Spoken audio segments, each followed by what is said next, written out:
You're watching Canadian Muslim News on Muslim Network TV. From Toronto, Ontario, I'm Samia Sayed. Welcome to the show. Now coming up, we have an interview with Sister Sarah MUGHAL RANA over hashtag Apipit 2022. But first, let's take a look at headlines. Arctic Muslims celebrate Eid-Al-Fitr. New bill in British Columbia targets systemic racism. Alberta school district to give all students day off for Eid-Al-Fitr. Over 100 arrested after communal violence in India's Jodhpur. And now the details. With most pandemic restrictions lifted, Muslims across Canada celebrate the end of Ramadan with the first in-person Eid-Al-Fitr in 2 years. For the small community of Muslims in Iqaluit in Canada's Arctic, this means a great deal. Abdul Karim Diakite, who sometimes leads Friday prayers at Iqaluit Mosque, says that Eid was beautiful. The children felt that it was something important for a Muslim to pray in a group and see other children dressed up, he adds. About 50 people attended Eid prayers in the mosque. The British Columbia provincial government attempts to address systemic racism with a new bill, the Anti-Racism Data Act, tabled Monday. The act will allow government agencies to ask people about their race, income, and faith on a voluntary basis. BC Stats will use the data to evaluate the extent to which Black, Indigenous, and other racialized people experience harm in policing, healthcare, and government institutions. It comes after a November report found that these groups of people are overrepresented in wellness checks, strip orders, as well as arrests and detentions. All students who belong to the Grasslands Public School District in Alberta will have a day off for Eid-Al-Fitr, the festival that ends Ramadan, from next year. A University of Calgary research project held student focus groups on inclusion and diversity, where this idea began. High school students and administrators at Brooks Composite High School then advocated for the holiday. Hikma Musa, one of the students who led the initiative, tells local media sources that she now feels like she belongs. If a parent did not call for Eid, the students were previously marked absent. The district is about 185 kilometers southeast of Calgary. Police in the Indian state of Rajasthan have arrested more than 100 people in connection to communal violence between Hindu and Muslim communities, says senior police official Hawa Singh Gumaria. The violence erupted following a dispute over raising religious flags on the eve of Eid-Al-Fitr. Police attempts to move the crowd escalated the situation as people threw stones. Subsequently, authorities imposed a curfew and suspended mobile internet services.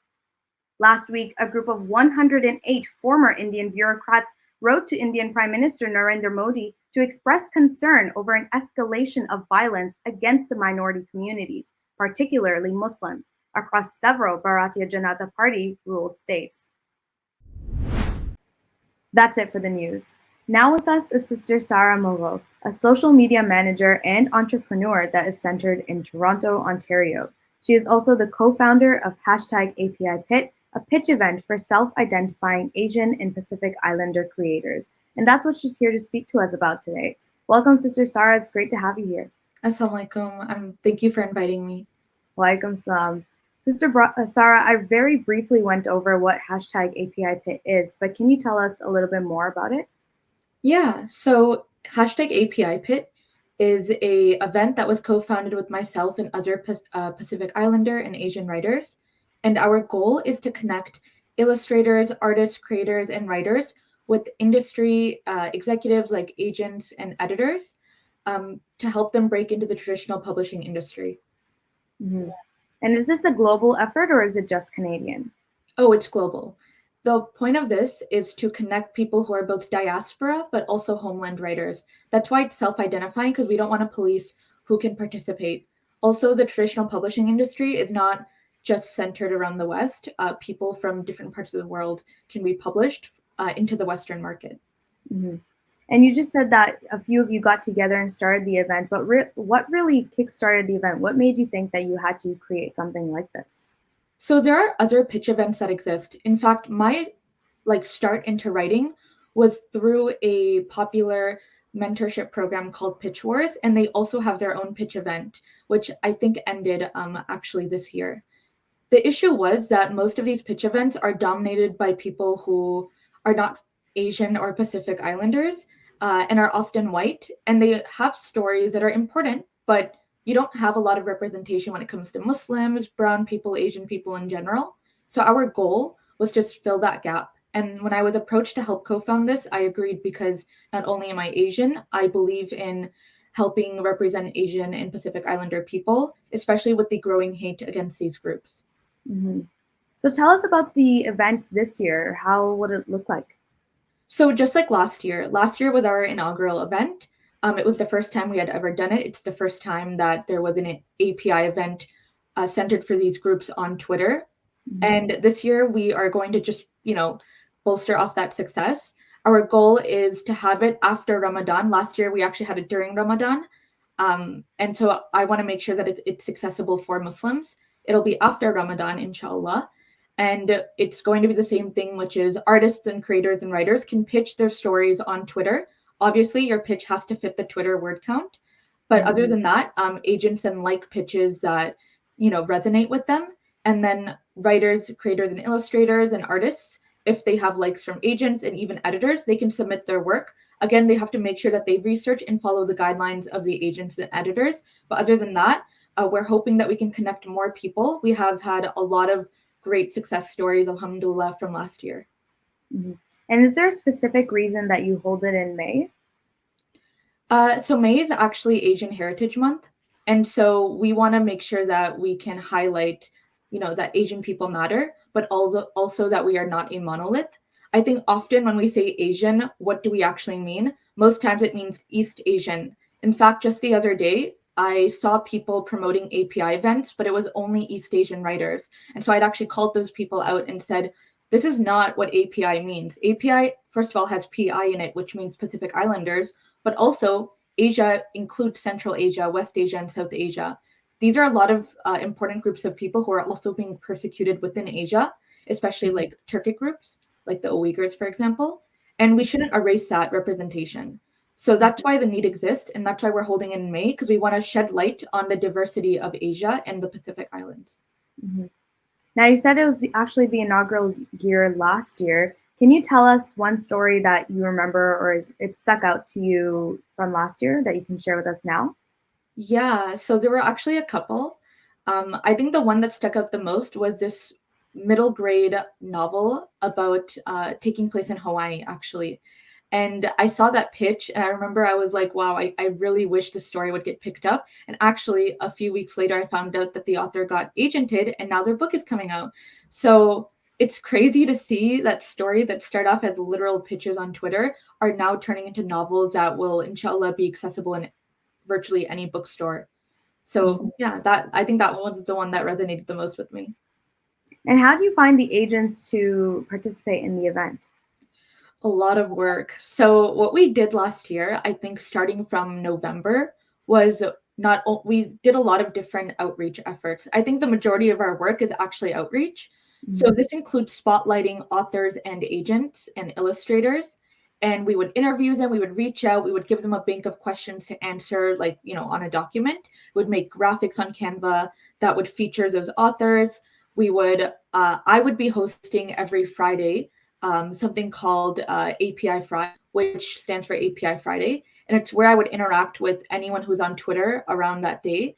And I would put up like a question of the day, like, what's your favorite character from XYZ movie? And people would answer it. That's another way to outreach. For agents specifically, we would email them, we would keep in contact. And a few weeks leading up to the event, we would nudge them with our agent database about the event. We would pitch it and we would be like, I think this would interest you. You should definitely prioritize clients that are Asian Pacific Islanders because this is important for diversity. And if you stand for diversity, you should attend. And that's how we had a lot of agents participate. We were even trending on Twitter. Mm-hmm. And how was your turnout last year? You say that this is a global event. Where did you have people attend from? We had people attend from literally like almost every country I saw from Asia and the Pacific Islands.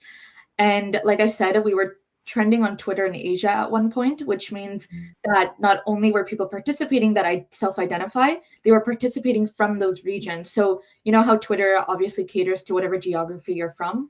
So just certain metrics were showing that we were trending in different countries. And that made me really happy, alhamdulillah. And I hope that we can emulate that success again this year. But also, our team did the bulk of our outreach last year. We are gearing back towards doing that. But I'm hoping that even more people will participate. Mm-hmm. And finally, I'd like to ask, how can people get involved themselves? I would say in a couple of ways. The first is you can definitely go on Twitter and attend our API Friday mixers, which is where I or someone else from my team will interact. Because Ramadan is coming up, I will not be online much. Mm-hmm. So someone else from my team will be interacting with people on those Fridays. Other than that, the other way to interact is, we have a Discord, and you can actually apply through a Google form, because we just have to vet people. Sometimes we have spams and, people who are not safe in the community, safe to the community. So they can apply to be in the Discord and interact with other writers, although the Discord is smaller than, I would say, Twitter, and I would suggest you stick also to Twitter. The last way is obviously get your story ready and pitch it. And if people don't have a story to pitch, can they still come on Twitter and view everyone else's? Yes. So you're not allowed to like the pitches, but you are allowed to do certain things like quote retweet or comment to support them. So I know even when I wasn't ready before I pitched my story on Twitter, in a different pitch event, I would be commenting, boosting, following. I would even go in people's DMs and be like, I love your story. It sounds so good. I hope you get an agent or you become published. So you can support people. You can find friends. I always say, if you want to break into the writing industry, it's a really tough industry and it's full of prejudice. But the best part about it is the community. And when you find your people, it'll be worth it. Mm-hmm. And that's a great note to end this on. Thank you so much, Sister Sarah, for joining us today and telling us a little bit about #API. It sounds like it'll be a blast of a time. Thank you so much for having me. Jazakallah khair. You are watching Canadian Muslim News on Muslim Network TV. That's it from our Toronto studios tonight. Make sure to like, share, and subscribe to our channel for more Canadian Muslim content. Stay safe, and until next time.